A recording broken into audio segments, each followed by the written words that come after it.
মা, আজ আবারও ওই রান্নাটা করছো? তাহলে চলো একটা ভিডিও করে নিই। ঠিক সময় বুঝেই তুই চলে আসিস।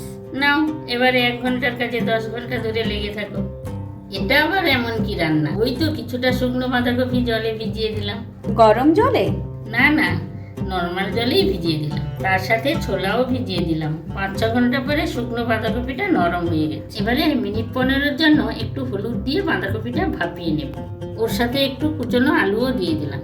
আচ্ছা, ওগুলো সেদ্ধ হোক। তাও এই সময়ের মধ্যে আমি বেগুন, পেঁয়াজ আর আদাটাও একটু কেটে দিই। হ্যাঁ, এদিকে বাঁধাকপিও ভাপানো হয়ে গেল। এবারে জলটা ঝরিয়ে নেব। এবারে তো অন্যান্য রান্না যেমন হয় তেমনই হবে। যা, আর ভিডিও করতে হবে না। না না না, ওটি হচ্ছে না। শুরু যখন করেছি, মাঝপথে তো ছেড়ে যাওয়ার পাত্রী আমি নই। আচ্ছা, এবারে কড়াইতে তেল দিলাম, ফোড়ন দিলাম। সে তো জানি, সব রান্নাতেই দেয়। না না, সব তুলে রাখ, আবার যদি পরে ভুলে যাস। উফ, নাও বলো তো।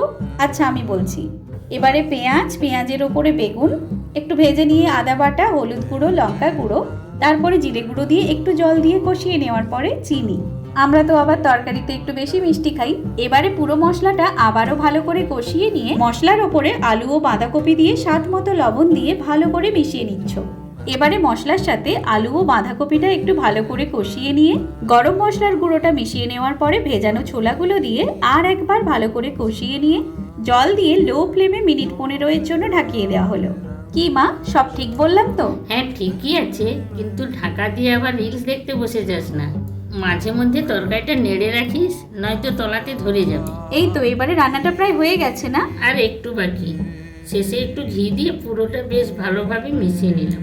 একদম সাধারণ মশলা দিয়ে রান্না করলে, কিন্তু আমরা এত রকম মশলা দিয়ে রান্না করলেও ঠিক তোমাদের রান্নার মতো স্বাদ আসে না কেন?